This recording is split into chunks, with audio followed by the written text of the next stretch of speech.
ഹരേ കൃഷ്ണ. സർവം ശ്രീ രാധാകൃഷ്ണ അർപ്പണമസ്തു. അധ്യായം 17 ശ്രദ്ധാവിഭാഗങ്ങൾ. ശ്ലോകം 11. അഫലാകാംക്ഷിഭിർയജ്ഞോ വിദിധിഷ്ഠോ യയിച്യതേ യിഷ്ടവ്യമേവേതി മനഃ സമാധായ സാത്വികഃ. വിവർത്തനം.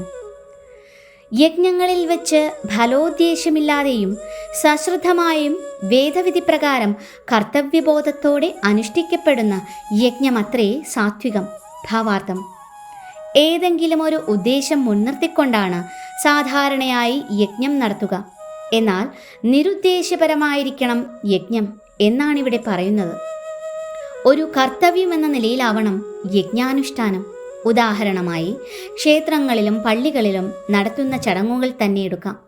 ഭൗതിക നേട്ടങ്ങളെ ലക്ഷ്യമാക്കിക്കൊണ്ടാണ് അനുഷ്ഠാനങ്ങൾ എന്നു കാണാം. സ്വാത്വികമല്ല ഈ പ്രവൃത്തി.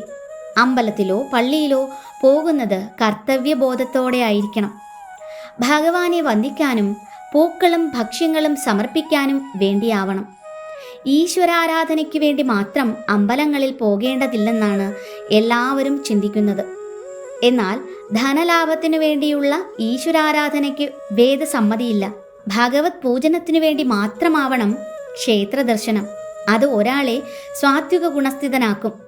സംസ്കാരസമ്പന്നനായ ഏതൊരാളും ശാസ്ത്ര നിർദ്ദേശങ്ങളെ അനുസരിക്കുകയും ഭഗവാനെ ആരാധിക്കുകയും വേണം. ശ്ലോകം 12.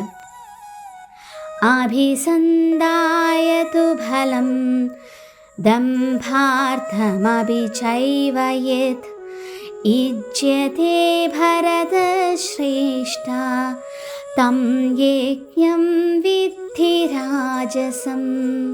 വിവർത്തനം. ഭൗതികമായ ഏതെങ്കിലും പ്രയോജനത്തിനു വേണ്ടിയോ ഗർവ് കാട്ടാനായോ അനുഷ്ഠിക്കപ്പെടുന്ന യജ്ഞം രാജസമെന്നറിയുക, അല്ലയോ ഭരതശ്രേഷ്ഠ. ഭാവാർത്ഥം: സ്വർഗലബ്ധിക്കായും ഇഹലോക സുഖങ്ങൾക്കു വേണ്ടിയും യജ്ഞങ്ങളും ചടങ്ങുകളും നടത്താറുണ്ട്. അങ്ങനെയുള്ള അനുഷ്ഠാനങ്ങൾ രാജസങ്ങളായി കരുതപ്പെടുന്നു. ശ്ലോകം 13. വിധിഹീനമസൃഷ്ടാന്നം മന്ത്രഹീനമദക്ഷിണം ശ്രദ്ധാവിരഹിതം യജ്ഞം താമസം പരിചക്ഷതേ. വിവർത്തനം. വേദോക്ത വിധികൾ അനുസരിക്കാതെയും പ്രസാദ വിതരണം, മന്ത്രോച്ചാരണം, പൂജാരിക്ക് ദക്ഷിണ എന്നിവ കൂടാതെയും വിശ്വാസമില്ലാതെയും ചെയ്യപ്പെടുന്ന യജ്ഞം തമോ ഗുണമുള്ളതാണ്. ഭാവാർത്ഥം: താമസികരുടെ വിശ്വാസം വാസ്തവത്തിൽ അവിശ്വാസം തന്നെ.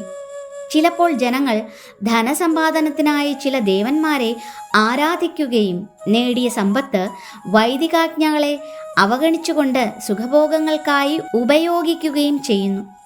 അത്തരം മതപരമായ ചടങ്ങുകളുടെ പ്രകടനങ്ങൾ നിർവ്യാജങ്ങളെന്ന് കരുതാൻ വയ്യ. താമസങ്ങളാകയാൽ അവ ആസുര സ്വഭാവത്തെ വളർത്തും. മനുഷ്യവർഗത്തിന് ഒരു വിധത്തിലും പ്രയോജനപ്പെടുകയുമില്ല. ഹരേ കൃഷ്ണ. സർവം ശ്രീ രാധാകൃഷ്ണ അർപ്പണമസ്തു.